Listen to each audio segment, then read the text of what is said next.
They didn't just delete a file. They deleted a year of my life. My late nights, my weekends, the handwritten notes, the quiet calls that built the only reason their clients hadn't already walked away. And they did it in front of the entire department. My supervisor stood behind me, smug and surgical, announcing that my soft skills were inefficient and unprofessional, then pressed a lead on a 60-page audit filled with proof that relationship building was driving millions in retention. Everyone stared. No one said a word. But 30 seconds later, my phone buzzed. It was a call from a competitor who'd been watching the whole time. The voice on the line said 6 words I'll never forget. We'll pay $500,000 a year. And just like that, they didn't delete my work. They detonated their own company. I still remember the first day I walked into the lobby of Quantive Edge Consulting. The place smelled like polished ambition, fresh carpet, glass walls, the constant hum of urgency that only exists in corporate firms trying too hard to look like they're ahead of the curve. I had just left a mid-sized agency in Milwaukee after watching my whole department get downsized in the name of automation efficiencies. I wasn't bitter about it, not really. But I was hungry for something more stable, something where I could prove what I was capable of when people didn't underestimate me before I even sat down. Quantive Edge wasn't the top name in the industry, but they were trying. They'd carved out a niche consulting mid-market businesses in manufacturing, supply chain, and logistics, blue-collar industries trying to survive the digital wave. My role? Client Strategy Associate, which sounded fancy until you read the job description. Coordinate client files, log touchpoints, provide monthly reports to senior account managers. Translation: keep things organized while the real rainmakers talk strategy. What they didn't tell me, what I only learned during my first week, was that the role I had just accepted had been a revolving door. The last guy lasted 2 months. The one before him, 3. No one stayed long. Apparently, it wasn't because the job was hard. It was because no matter how hard you worked, you couldn't win. The reason? His name was Rex Darlington, my direct supervisor. Rex was the kind of manager who made you feel like your job was an inconvenience. He'd built his reputation in operations, process optimization, cost control, lean management, all the buzzwords that sound progressive until you realize they're just ways to say do more with less. He didn't believe in client relationships. He believed in systems. He didn't talk about trust or rapport. He talked about reducing average handling time. To Rex, clients weren't people. They were revenue brackets with expiration dates. On my first day, he didn't even look up from his monitor when he said, "Don't spend more than 15 minutes on a client call. And don't improvise. We don't get paid for personality." I nodded, pretending to take that seriously, while every bone in my body screamed that this wasn't how you build anything that lasts. By week 3, I started reading the logs from past interactions. Cold, robotic, like someone had fed a machine the words client conversation and told it to act human. There were no notes about preferences, no reminders of birthdays, promotions, even product frustrations. It was all confirmed next steps, attached invoice, scheduled follow-up, over and over again. But here's the thing, I'm not wired that way. See, I grew up in a family business. My dad ran a hardware store in Evanston for 26 years, and he used to say, people don't come back for a screwdriver. They come back for the guy who remembered they just lost their job and still gave them a discount. That stuck with me. You can automate everything except connection. So I started doing something small. On every call, I really listened. When Patrick Lynn, the VP of a transportation logistics firm, mentioned in passing that he was flying to Boston for his daughter's fencing competition, I noted it. 2 weeks later, I asked how she placed. He paused, said nothing for a moment. Then, well, you remembered that. When Naomi Keller, who ran a Midwestern textile supplier, said she was exhausted prepping for her company's 20th anniversary, I mailed a simple handwritten card. No promo, no sales pitch, just congratulations. She called me the next week and said, "No one's ever done that for us." Then she signed up for a 2-year retainer agreement without blinking. Rex, of course, noticed, but not the results. Just the time. He started asking why my call durations were longer than average, why I logged notes that didn't fit the CRM template. I told him it was about building trust, that clients were starting to refer others, that our renewal rates were climbing. But to him, relationship building was just fluff, a soft skill with no measurable ROI. He wasn't wrong that I wasn't following protocol. But what he never realized was that I wasn't just following my gut. I was rebuilding something Quantive had lost a long time ago. Its soul. That's when the war began. Quiet at first. I kept doing things my way, and he kept pushing back harder. But I knew something he didn't. The thing he dismissed as inefficiency was the only thing keeping the company's walls from caving in. And one day soon, he'd find that out the hard way. They say if you want to change a company, don't start by shouting. Start by listening. That's exactly what I did. Most people in the office thought I was just another cog in the wheel. A quiet guy with neat shirts and too many tabs open on his monitor. I didn't talk much in meetings. I didn't network aggressively during Friday happy hours. But what I was doing, patiently, methodically, was building something Rex would never see coming. I knew from the beginning that trying to openly defy him would backfire. Rex didn't tolerate insubordination, not even polite pushback. He had that clipped, permanent scowl of a man who believed too deeply in his own spreadsheets.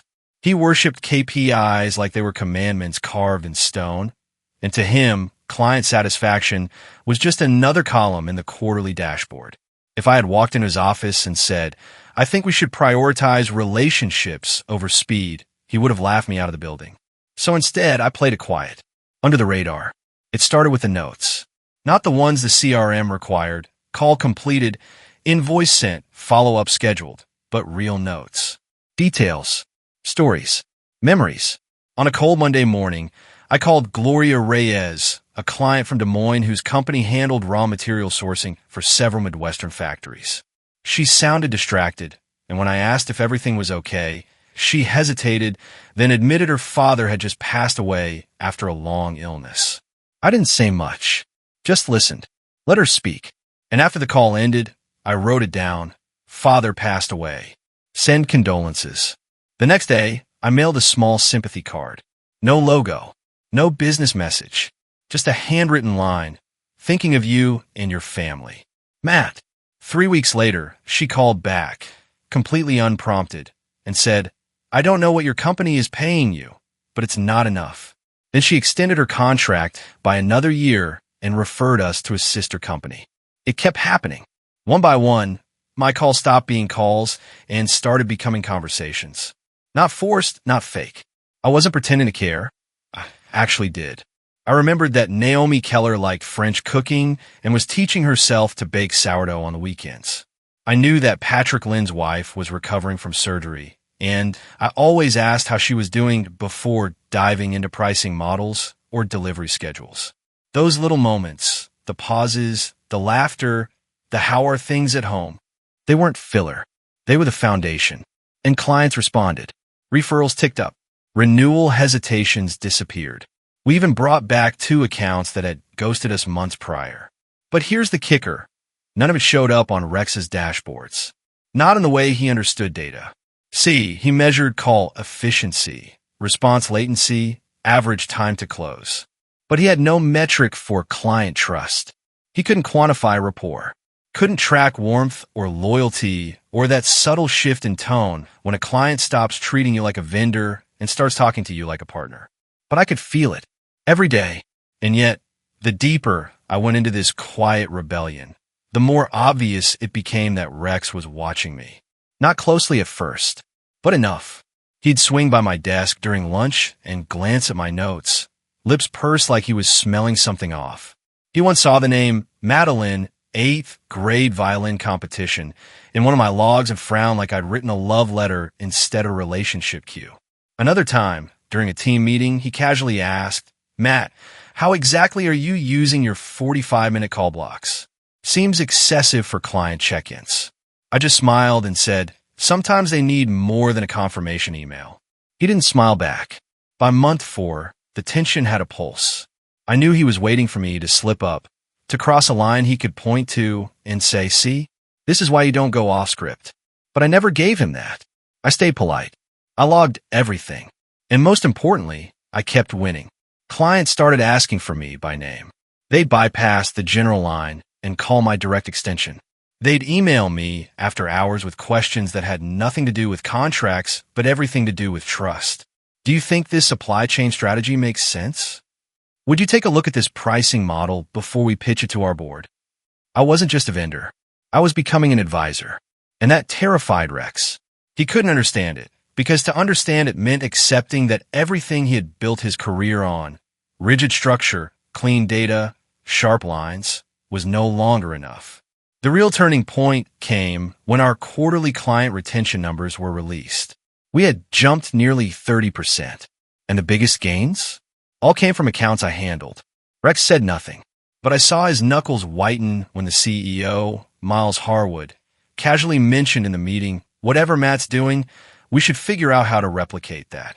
I didn't gloat. I didn't even look in Rex's direction.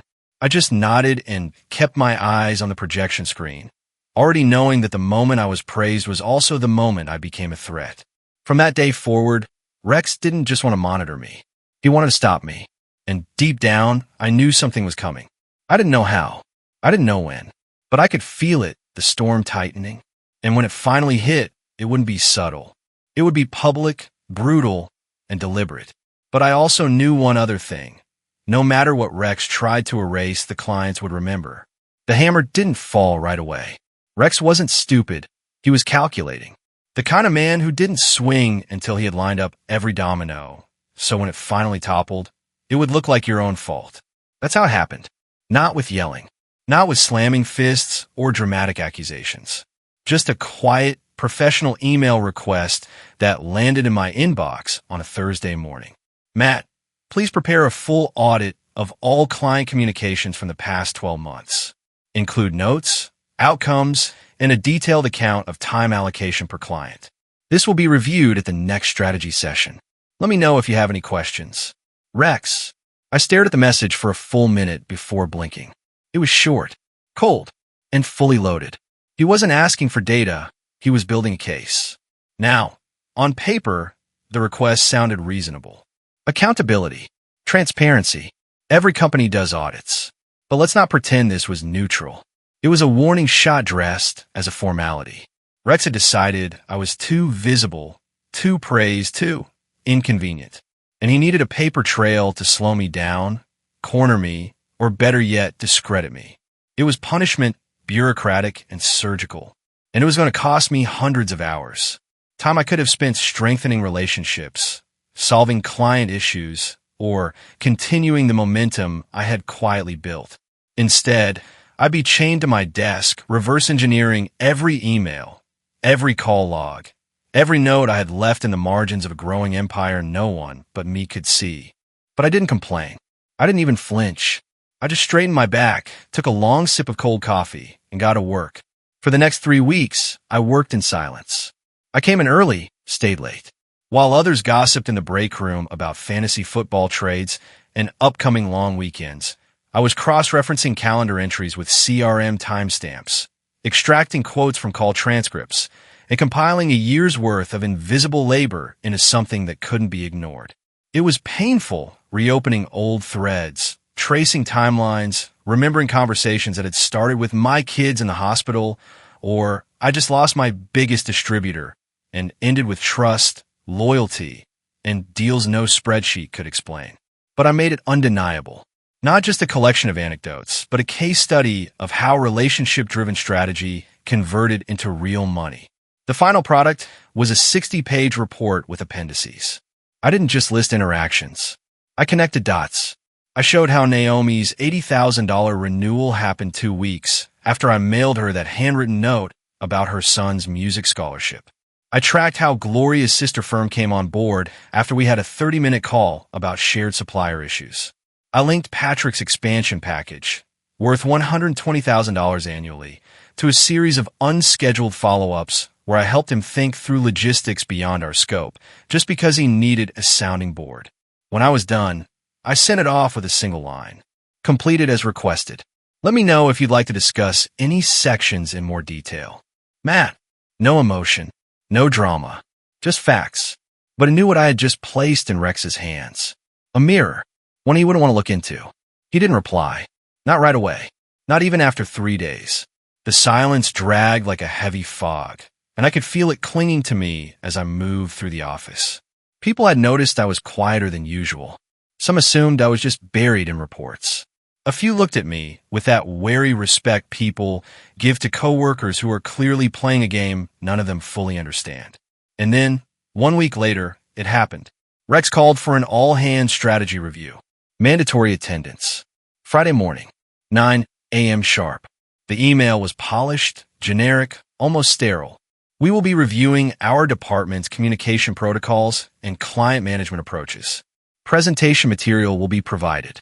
Looking forward to a productive discussion. But I knew that room wasn't for discussion. It was a stage, and I was the target. Still, I showed up early, report files saved on a flash drive and backed up twice in the cloud, dressed in my best blazer, the one I usually reserve for client summits and exit interviews. I sat near the middle of the room as the others filed in. Some curious, some tense, most oblivious to what was about to happen. Rex walked in 5 minutes late, as always, carrying his laptop like a weapon. He didn't greet anyone, didn't smile. He just connected his machine to the projector, clicked through the menu, and pulled up the first slide, Client Communication Efficiency Review, a case analysis. And I saw my name in the corner of the screen. Not in the title, not in bold, but there, tagged, labeled, isolated. The opening slide was a quote from my report, taken out of context, and already twisted to imply overreach. He didn't speak to me, didn't even acknowledge me. He just turned to the room and began what he called a critical evaluation of current communication deviations. Line by line, he started dismantling the work I had done. Every personalized note became a potential boundary issue. Every long call became a deviation from operational efficiency. Every warm detail about a client's child, their grief, their triumph, was painted as emotional entanglement that risks brand professionalism. People looked around, uncomfortable. Eyes darted toward me, then back down at the printed handouts. No one spoke. No one pushed back. Because in corporate America, when a middle manager declares something unprofessional in front of senior staff, you keep your head down and pray it's not your turn next. I stayed calm, didn't blink, because what Rex didn't realize, what he never could understand, was that I had already won. He had just taken a bait. And the moment he scrolled to the last page, highlighted my entire audit report, and hovered over the delete button, saying, "This is inefficient, sentimental garbage," and it ends today, I didn't stop him. I let him click it. I watched it disappear, and I smiled, because the report was never the value. The people were, and some of them were already watching. There are moments in life when time doesn't stop, but it slows. Not in a cinematic, slow-motion kind of way, but in that awful, hyper-aware, gut-tightening stillness that only comes when you're about to be gutted in public by someone who thinks they're untouchable. That's exactly what the conference room felt like that Friday morning. Fluorescent lights buzzing overhead, the conference table too glossy, the air too cold. People sat awkwardly in their chairs, some flipping through printed handouts, others pretending to scroll their phones, though no one was really reading anything. They all knew something was about to happen. They just didn't know who'd get burned. Some probably hoped it would be me. I sat dead center, didn't slouch, didn't shrink, just waited. Rex entered last, as always. Not rushed, not flustered. He walked like a man with something sharp in his coat pocket. Calculated, rehearsed, hungry for the spotlight. He had always needed an audience. Not for praise, but for control. He set down his laptop with a click, connected it to the projector, and the screen behind him came to life with a sterile PowerPoint template titled, Operational Review, Client Communications, a Case Analysis. No smiles, no greetings, no jokes to ease tension. He cleared his throat and began. Over the past year, our department has faced a deviation from standardized client protocols. Today, we're going to examine one particular case in detail. He didn't say my name. He didn't have to. Slide after slide, he began peeling apart my work. Not by attacking outcomes, but by attacking the method. My audit had been turned into a prop, projected on a 10-foot screen for 24 coworkers to gawk at. He highlighted my notes, actual sentences I had written in moments of care, and twisted them into violations. Here's an entry referencing a client's daughter's violin recital, irrelevant to service scope. Here's another referencing a client's weekend at the lake house. This kind of familiarity clouds judgment. Emotional tone in business communication leads to expectation inflation. I felt something uncoil in my chest. Not rage, not sadness, just silence. Heavy and slow. Because I wasn't watching a critique. I was watching a hit job. He scrolled through emails where I had taken the time to ask a client about their father's health recovery.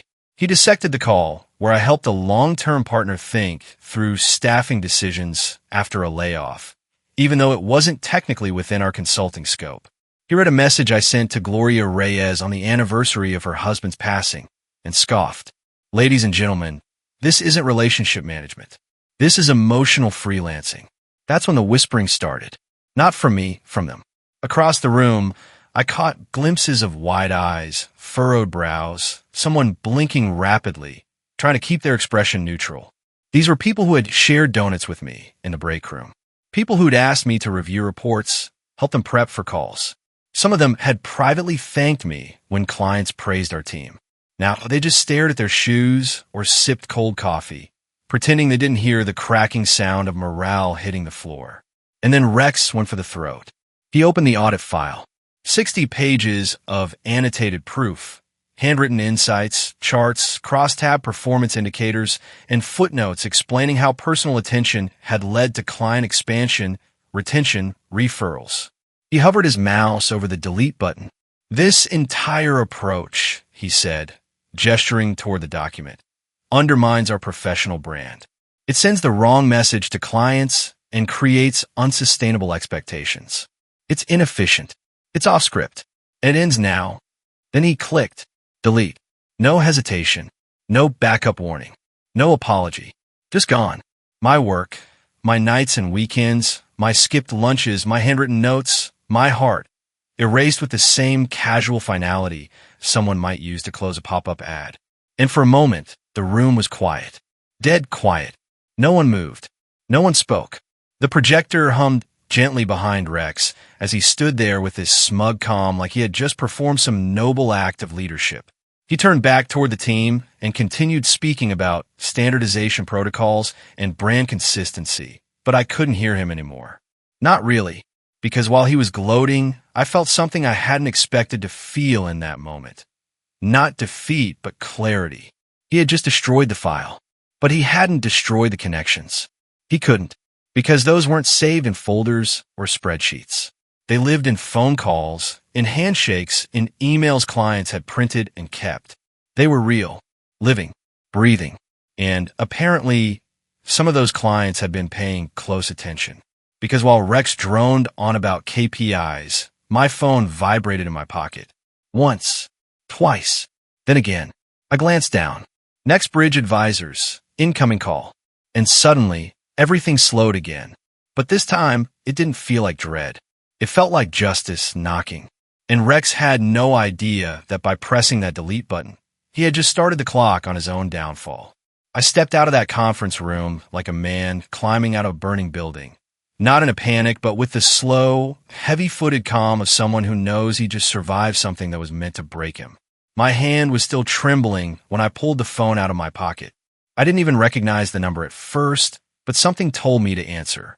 Something deeper than instinct. Call it timing or fate or the cosmic elegance of revenge choosing its moment.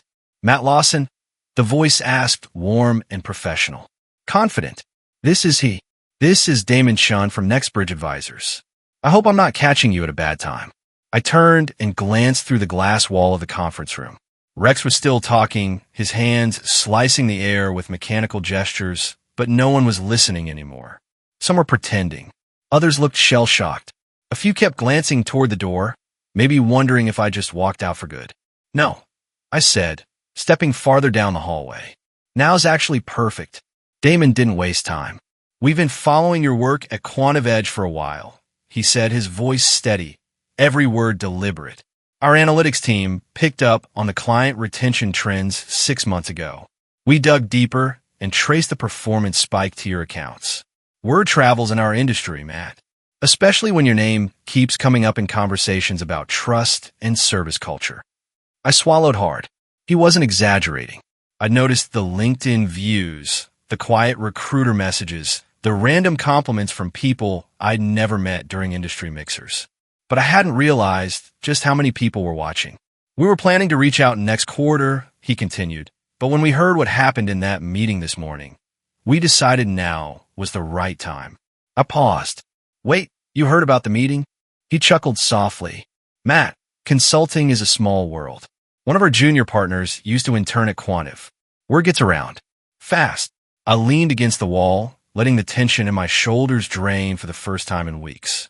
We'd like to bring you in, Damon said, as director of client strategy. Lead your own division. No red tape. No Rex breathing down your neck. Just autonomy, respect, and a team that shares your philosophy. He paused for just a second. We're offering $500,000 per year, full equity participation, and you build the strategy from the ground up. We believe personal connection is the future of client services, and frankly, we want you to lead it. $500,000. More than double what I was making at Quantive. But it wasn't just about the money.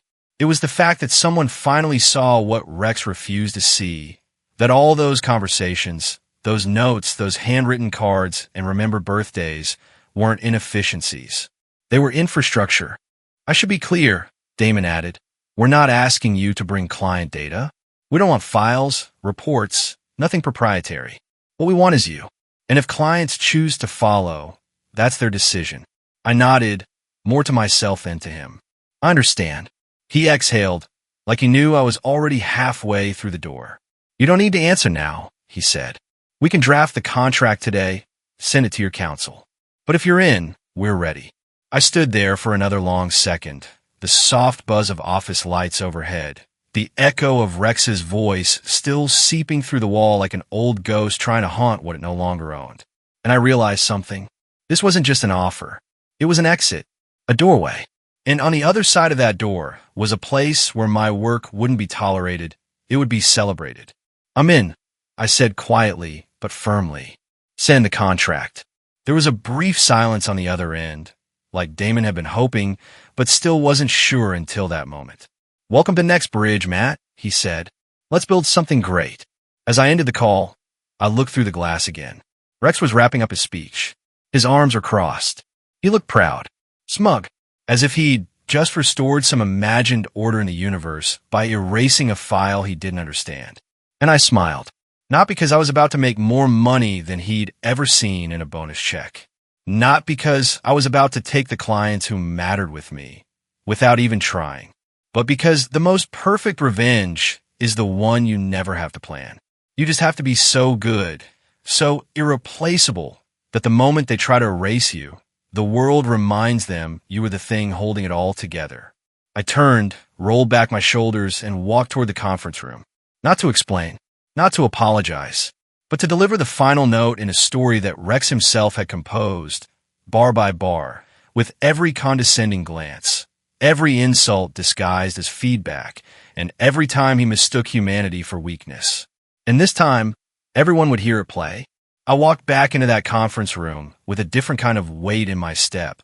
Not the heaviness of defeat, not the quiet shuffle of someone licking wounds or calculating a rebuttal, but the deliberate stride of a man who had already won the game and was simply returning to collect his dignity on the way out. Rex was still talking when I stepped through the glass door. The projector had been turned off, but his voice lingered like a bad aftertaste. He was rattling on about revised communication protocols, mandatory templates, and upcoming compliance evaluations like the whole department hadn't just witnessed the corporate equivalent of a public execution. No one was looking at him anymore. Some stared into their notebooks. A few kept glancing at me, their expressions somewhere between curiosity and disbelief. I could feel their confusion, their silent questions pulsing through the room like static.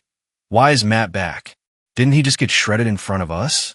Shouldn't he be packing his things by now? Rex paused when he noticed me returning. He cocked his head, like he was trying to decide whether my reappearance was insolence or ignorance. Do you have questions about the new protocols, Matt? He asked, voice clipped, that usual performative calm stretched a little too thin at the edges. I looked at him, then at the others. And then, slowly, I placed my phone on the table in front of me and let my gaze sweep across the room. 23 pairs of eyes, all holding their breath, unsure whether they were about to witness a meltdown or a mutiny. "No," I said, my voice steady. "No questions." I let that hang in the air for a moment. "But I do have something to announce." Rex froze. Somewhere at the far end of the room, a pen clicked nervously. I reached into my blazer, pulled out a single sheet of paper, and placed it on the table in front of me. Then I looked up directly at Rex. "As of this moment," I said, "I'm resigning from Quantive Edge Consulting. Effective immediately." The room went dead silent. You could hear the hum of the air conditioning, the faint creak of someone shifting in their chair, the soft intake of a breath held too long. Rex blinked. "Excuse me. I'm leaving," I repeated calmly. "I've accepted a new role, Director of Client Strategy at NextBridge Advisors." He stared at me like he was trying to decipher a language he didn't speak. "You can't just quit in the middle of a department meeting," he stammered, voice rising a half octave. "There are protocols, procedures, notice requirements." I picked up my phone, tapped the screen, and turned it toward him, displaying the signed offer letter. "My employment agreement allows for immediate resignation in the event of a hostile work environment or acts of professional misconduct," I said. "Deleting a year's worth of my work in front of 24 colleagues, while publicly misrepresenting it, qualifies on both counts." For the first time since I'd known him, Rex was speechless. And then, from the back corner of the room, Miles Harwood, our usually silent CO, who had been observing the meeting like a museum guest admiring a slowly unraveling tapestry, finally spoke. "Perhaps we should discuss this privately, Matt," he said gently, stepping forward, hands open. I shook my head. "No, Miles. This happened in public. It deserves to end the same way." I gathered my folder, my pen, the last remnants of formality. I looked around the room one last time, not out of sentiment but clarity. These were people who had seen me stay late, jump into calls that weren't mine, fix things quietly when no one else could be bothered. Some looked shocked. A few looked relieved. And at least two wore expressions that said, "God, I wish I could do the same." I turned back to Rex, whose complexion had shifted 2 shades paler. "You've spent the last year telling this department that relationships don't matter," I said, loud enough for the whole room to hear. "That trust is soft, that empathy is inefficient, that people are just data points. And you believe that deleting a document meant deleting the impact." I paused. Let that sink in. But what you never understood is that you can't delete the part of the work that lives in people's memory. You can't delete the conversations that mattered. You can't delete the respect we earned the hard way. And then I smiled. Not smugly, but with the kind of peace that only comes when you finally let go of trying to make someone see what they're incapable of understanding. "I'll be submitting my formal resignation paperwork within the hour," I finished, tucking the letter into my folder. "Thank you all. It's been illuminating." I turned toward the door. "Matt," Rex barked, voice almost cracking, "you're making a huge mistake. NextBridge is a startup.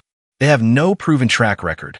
You're throwing away security for some fantasy about relationship building being more important than protocol." I paused at the threshold, turned slowly. "No, Rex, I'm betting on people. That's never a mistake." And with that, I walked out, not just of the meeting or the building or the company, but out of a system that had never known how to value the kind of work I did until it was gone. And in that moment, as the door closed behind me, I felt something settle in my chest. Not revenge, not triumph, just freedom. 3 days. That's how long it took for the first client to find me. I'd barely gotten settled at NextBridge Advisors, still adjusting to a new desk that didn't yet feel like mine, still learning names of teammates who greeted me with real warmth and none of the stiff, mechanical courtesy that had passed for culture at Quantive Edge, when the front desk rang through and said I had a call on line 2. "It's a client," the receptionist said, hesitating slightly. "He asked for you by name." I picked up the phone, half expecting a survey call, or maybe someone who'd confuse me for another Matt. But the moment I heard the voice on the other end, I sat up straighter. "Matt," said Vernon Hutchcraft, the sharp-witted owner of a logistics manufacturing company I'd worked with for nearly a year at Quantive. "I heard through the grapevine you've moved on." Congratulations, by the way. Thank you, Vernon, I replied, surprised but trying to play it cool. How'd you find me so fast? He laughed. People talk, especially when someone makes as much of a difference as you did. Look, I wanted to ask, does your new firm handle end-to-end logistics assessments? We do, I said. In fact, it's one of our specialties. Good, because I got some expansion plans and, frankly, I'm not interested in dealing with whoever's left at Quantive. I'm looking to partner with someone who doesn't need to be reminded my dog had hip surgery 2 months ago. I smiled. How was the big guy doing? Recovering like a champ. You remembered that. Of course I did. That call lasted over an hour. By the end of it, Vernon had scheduled a strategy consultation, requested a proposal, and casually mentioned referring me to 2 other companies in his supplier circle, all without me pitching a single thing. Later that afternoon, I got a second call. Constance Farweather, the fiery CEO of a regional textile distributor whose business I had helped stabilize during the supply chain chaos of the previous summer, wanted to discuss her upcoming product relaunch. She was frustrated. Quantive hadn't reached out in weeks. Her emails were being answered with templated responses. And when she finally did speak to a manager, she said it felt like talking to a robot. I don't want to be treated like a transaction, she told me. And you never made me feel like I was just a line on a ledger. Constance, I said gently, I'm building something better now. If you're open to it, we can do this a different way. I'm more than open, she replied. I'm ready. By the end of that week, 6 former clients had reached out. Not because I had pursued them, not because I dangled offers, not because of any aggressive sales campaign, but because they missed being treated like people. Because they realized what Rex never could. No system, no CRM, no template could replicate being genuinely seen. At Next Bridge, the energy was different. Every person I met seemed to breathe purpose. My team didn't just nod along when I talked about client sentiment. They leaned in, asked questions, offered ideas. We whiteboard touch points, not transaction funnels. We brainstormed check-in strategies around milestones that had nothing to do with contracts and everything to do with trust. And while I was thriving, something else was happening quietly, almost poetically, on the other side of the river, back at Quantive. Word trickled in through mutual contacts, LinkedIn posts, whispers in private group chats. Clients were pulling out, slowly at first, then in pairs, then like a tide rolling out at sunset. I heard from an old colleague, one of the few who had actually looked me in the eye during Rex's performance, that Rex had started making direct calls to try and repair relationships. But it wasn't working. Vernon had refused his call altogether. Constance had reportedly told him, flat out, that she wouldn't trust her business to someone who didn't know the names of her key account managers, let alone her company's founding date. What Rex hadn't realized, what he was only beginning to understand, was that by deleting my audit report, he hadn't deleted the relationships. He'd deleted the blueprint of how to keep them. And now he was fumbling in the dark. He had nothing to offer but efficiency metrics and talking points. And once people had tasted something better, real partnership, real memory, real care, they couldn't unfeel it. They didn't want to go back. By the second week, I had 3 more consultations lined up. By the end of the month, 14 clients had either transitioned fully or opened discussions to do so. And Next Bridge, they didn't just notice. They celebrated.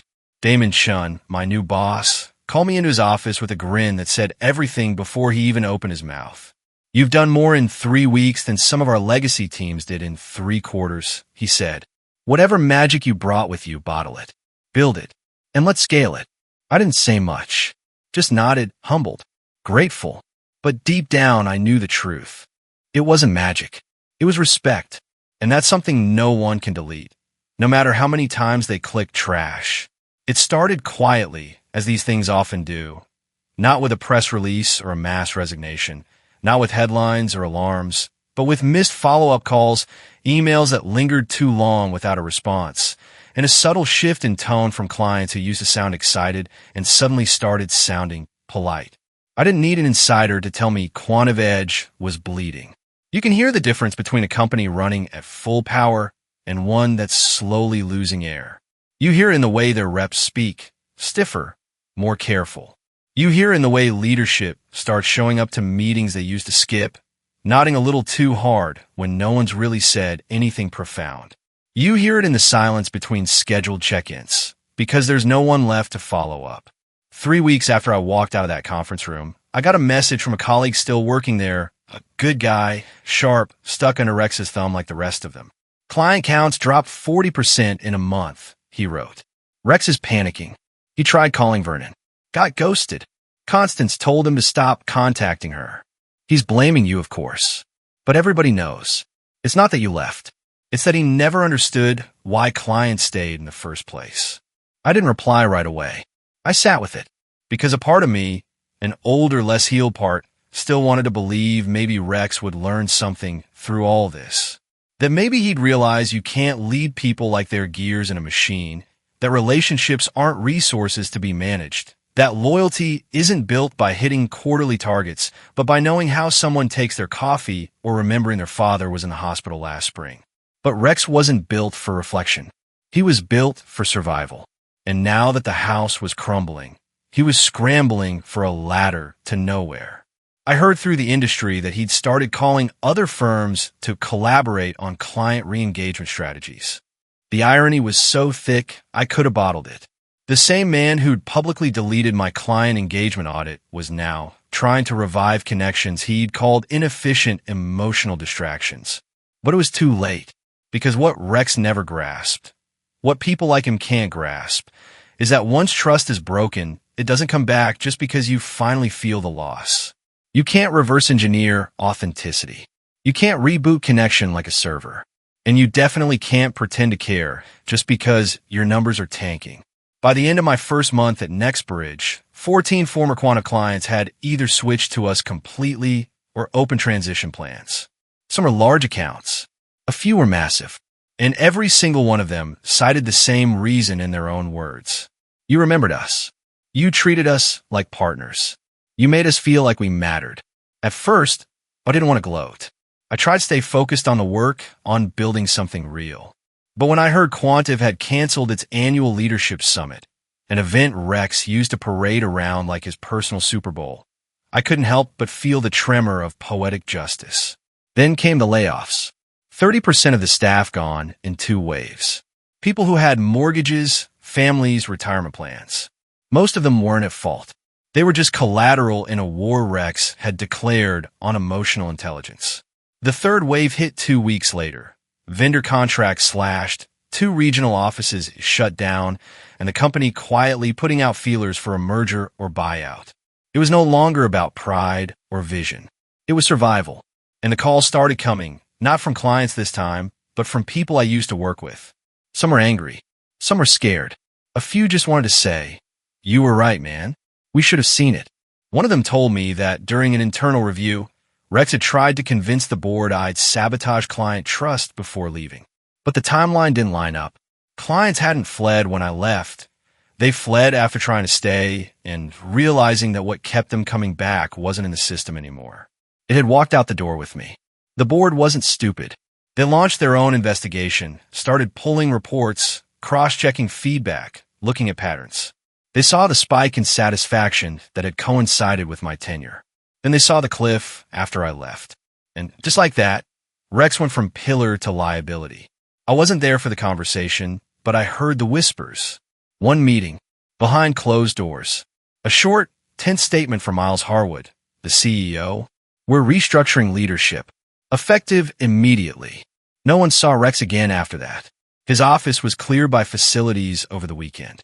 The man who once stood over me and declared my work inefficient garbage was now a footnote in a reorg memo. And I was just getting started. NextBridge gave me full reign to build my own client strategy unit. We hired 5 new people, former Quantive staffers who had hearts for service but had never been given the room to use them. We set up systems that actually listened. We created a playbook built around trust, not templates. And the clients? They kept coming. Because in the end, they weren't loyal to a brand.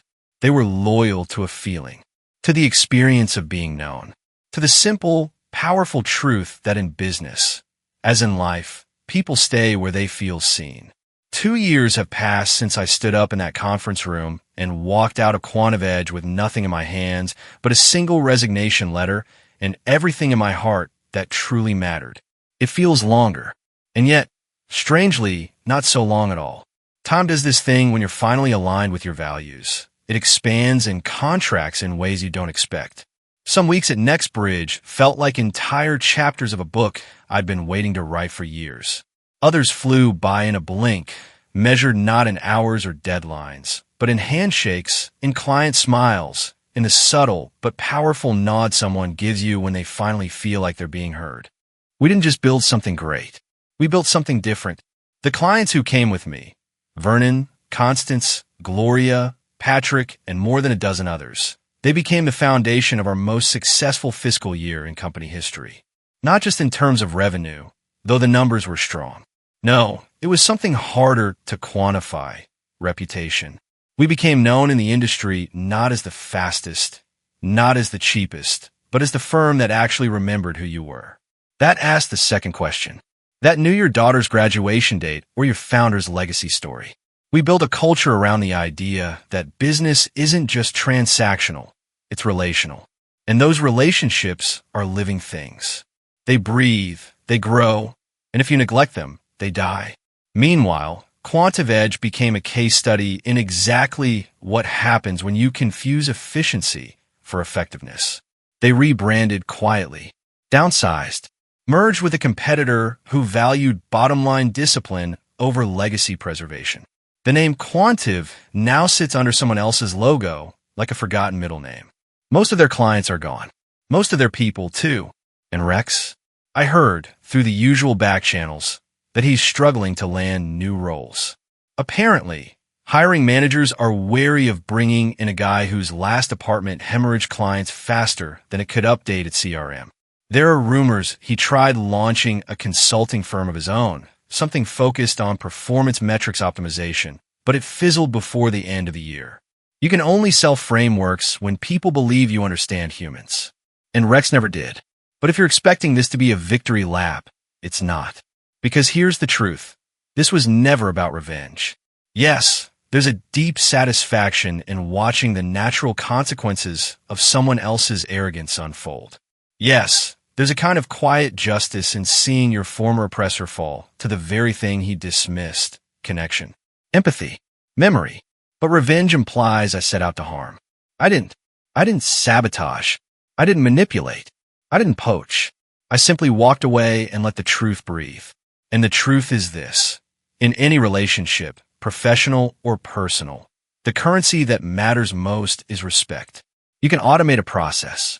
You can optimize a pipeline, but you cannot fast-track trust. You cannot spreadsheet someone's loyalty. You cannot script sincerity. Clients don't leave because of price points or minor errors. They leave because they feel invisible, disposable. Like the moment they stop being profitable, they'll be forgotten. And people stay, not because you're perfect, but because you care enough to remember them when it's not profitable to do so. If there's a lesson in all this, it's that the long way is often the better way. That every time you slow down to ask about someone's family, to jot down a meaningful detail, to send a card instead of an invoice, you're not wasting time. You're investing it. The return might not show up on this quarter's report, but it'll show up in ways you'll never forget. In a call that comes when someone changes jobs and wants to bring you with them. In a handwritten thank you note from a client's spouse who never even met you, but heard how you made their partner feel. In the whisper of your own conscience, late at night, knowing you didn't just chase numbers, you built something human. That's the legacy I care about. That's the business I believe in. So yes, Rex deleted a file, but he couldn't delete the relationships. He couldn't delete the gratitude in Vernon's voice. He couldn't delete the laughter from Constance when I remembered her grandfather's name 3 meetings in a row. He couldn't delete the part of me that knows, with certainty, that the best work I've ever done wasn't measurable by call volume, but by how many people felt seen on the other end of the line. So here I am, senior partner at a firm that values people, a team that listens, a future I built not in spite of being undervalued, but because I finally walked away from it. And if you've ever been made to feel like your care, your softness, your emotional intelligence were liabilities instead of assets. Let this be your reminder. Your worth isn't defined by someone else's inability to measure it. Keep caring. Keep connecting. And when the moment comes, when they try to erase you, let them. Because if your value was real, you were never in the file. It was late. The kind of late where the office lights are dimmed low, the halls are hushed, and the hum of the air conditioning feels almost like a whisper reminding you that the world, at least for the moment, is still. I was sitting at my desk, alone by choice, sipping lukewarm coffee and reviewing onboarding materials for a new client. It had been a long day, but the kind filled with real conversations, smart people, and forward motion. The kind of day you don't want to end too fast. Then my phone buzzed. Not my work phone. Not the polished company line that filtered calls through executive assistants and CRM tags. My personal cell. The number on the screen didn't register right away. No name. No area code I recognized. For a moment, I almost let it ring out. But something, a hunch, or maybe just that old instinct, made me swipe. Hello. I said, my voice low. There was a pause. Then a voice I hadn't heard in over a year. Matt, it's Gideon Ashworth. I leaned back in my chair slowly. Gideon had been the CEO of QuantiveEdge back when this whole story began. A thoughtful man in theory, but often too detached to see the storm brewing beneath his own rooftop. He was the kind of leader who trusted the data too much and the people too little. Not malicious, just misplaced in his faith. Gideon, I said, choosing my tone carefully. Didn't expect to hear from you. Another pause. I know. I wouldn't have called if it wasn't important. He sounded different, less polished, more tired. Like the weight of months had settled on his shoulders and hadn't let up. There was no preamble, no small talk. Just the sound of a man standing at the edge of a chapter he didn't know how to close. I wanted to let you know, he said, we're finalizing the merger next week. Quantiv will be dissolved under the new name. I didn't say anything. Just let him continue. We've let go of most of the original team. The brand's reputation didn't recover. Not really. Too many clients walked. Too much ground lost. It was like trying to rebuild a bridge with no river to cross. I could hear the regret, heavy and unvarnished. He didn't call to save face. That ship had long since sunk. Matt, he said after a beat, I've thought a lot about what happened, about how he treated you, about how he misunderstood what mattered. And I want to say, I'm sorry, now, that I hadn't expected. Not because I didn't think he had it in him, but because people at his level rarely look back, let alone own their mistakes out loud. I appreciate that, I said, after a long silence. I should have seen what Rex was doing, he added. I should have protected the work you were building. The relationships. It wasn't just a failure of leadership. It was a failure of judgment. I took a slow breath. There was a moment, years ago, where hearing those words would have filled me with vindication. But now they just felt necessary. Not for me. For him. I hope you take that lesson forward, Gideon, I said. Wherever you go next. I intend to, he said. And one more thing. Here it comes, I thought. We're not just dissolving Quantiv. We're liquidating its remaining assets, including the client book. NextBridge is on the short list of firms we'd like to offer transition options to. If you're open to it, we'd be willing to partner. Hand off what's left. The irony tasted like copper on my tongue. The same company that called my work a liability, now hoping the relationships I built might give their final quarter some dignity. You're asking if I'll buy back the house you let burn, I said softly. He didn't argue. He just sighed. Yes.